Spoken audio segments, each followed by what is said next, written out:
با سلام به بینندگان عزیز، ساعت با وقتی پرگاده هست و چون همیشه در چند دقیقه دیگر من برای شما خبرهای روز رو میرسونم و باور دارم که چون همیشه در برنامه خبری که 3 ساعت پس تقدیم شما از آن میشود ما رو همراهی میکنید و باید بگم که اکثریت خبرهای این ساعت که حالا تقدیم شما میکنم به مرز و پروازهای هوایی بین کشورها مربوط است. ولادیمیر پوتین президенти Русия دیروز در یک جلسه حکومتی این کشور با موضوع باز کردن مرزها با کشورهای دیگر داخل کرد. پوتین گفت در مسئله گشودن مرزها باید خیلی احتیاطکار بود تا باعث افزایش نوی کرونا ویروس نشود.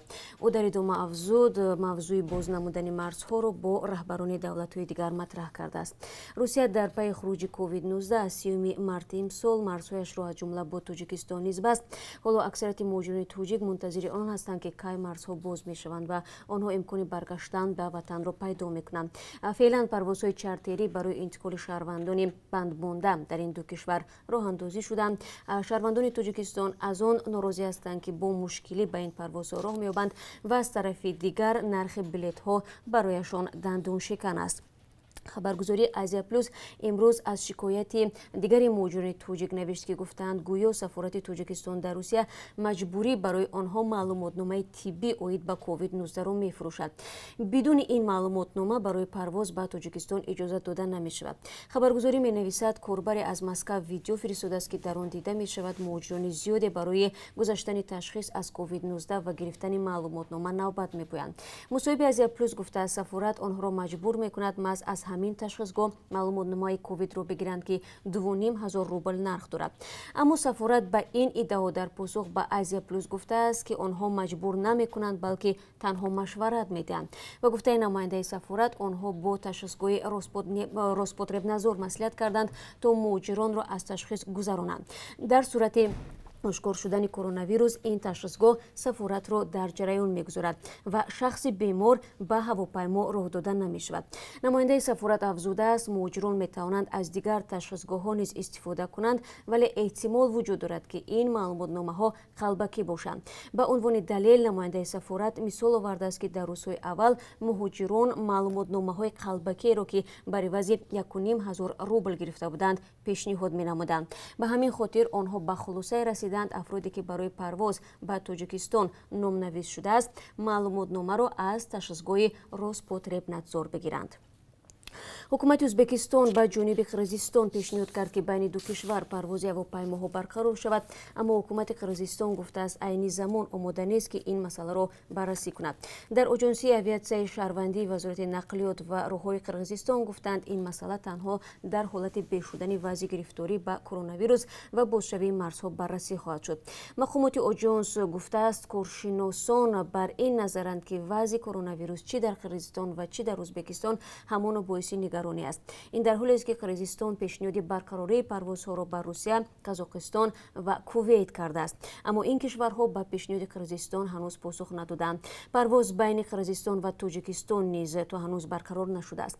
در پی پنجشنبه ویروس کرونا قرقیزستان از ماه مارت سال جاری پروازهای بین الخلقی را قطع کرد. این کشور سر از 7 август با ترکیه و امارات متحده عربی پرواز راه اندازی نموده است. مقامات قزاقستان گفتند که کارانتین سخت اعلام شده را در پی افزایش یکباره شمار مبتلایان به کرونا ویروس سبکتر خواهند کرد. بر اساس قرار کمیسیه بین دوروی سر از روز دوشنبه آینده قرار است درهای اتحادیه‌های دینی، فرهنگی، تالارهای ورزشی، حوض‌ها و مجمع‌های ورزشی دوباره باز شده به تمرین‌های عمومی با رعایت فاصله اجتماعی اجازه داده خواهد شد. سر از 31 август در این کشور باغ و ممنوعگاه‌های ملی نیز دوباره فعالیت خواهند کرد.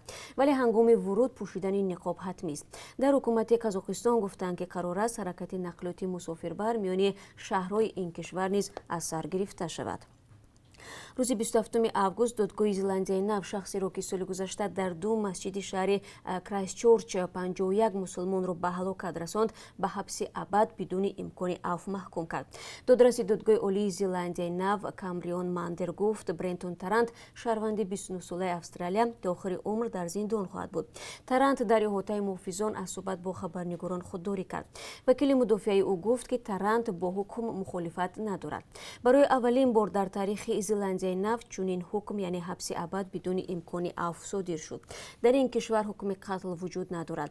доститонҳо рӯзи 24 август гуфтанд ки Тарант ҳамлаи соли 2019-ро дар давоми як сол таҳризӣ кардааст. шаҳрдори душанбе ба тарофаҳои кортҳои пластикии роҳгирои нақлиёти ҷамъиятӣ, автобусу троллейбусу тағйирот ворид намуд. дар ин замина аллакай қарор ба имзо расидааст. ҳадафи он фароҳам овардани шароити мусоид барои мусофирон ва беҳтар кардани даромаднокии корхонаҳои нақлиёти пойтахт маънидод шудааст. тарофаҳо ба се гурӯҳ тақсимбандӣ гардидаанд: хонанда, донишҷӯ ва шаҳрванд. арзиши тарофаҳои аз нимсола ва солона чунин аст: дар тарофаи нимсола барои як хонанда 150 сомонӣ, донишҷӯ 200 сомонӣ ва шаҳрванд 300 сомонӣ муқаррар шудааст. дар тарофаи солона бошад, хонанда бояд 200 сомонӣ, донишҷӯ 350 сомонӣ ва шаҳрванд 500 сомонӣ пардохт кунад. феълан нархи роҳгирои як каратаи автобус 1 сомониву 20 дирам ва аз троллейбусо 1 сомониро ташкил медиҳад. шаҳрдор ёдовар шудааст, ки дастрас намудани кортҳои пластикии дорои тарофаҳои нимсола ва солона ихтиёрӣ мебошад. хуб, бинандагони азиз, ин чанд хабари тоза буд, ки дар ин соат ман барои шумо гуфтам ва бо хабарҳои бештар тавре дар боло зикр кардам. ман шуморо дар барномаи хабарӣ дар пахши мустақим мунтазирам. худо нигаҳдоратон.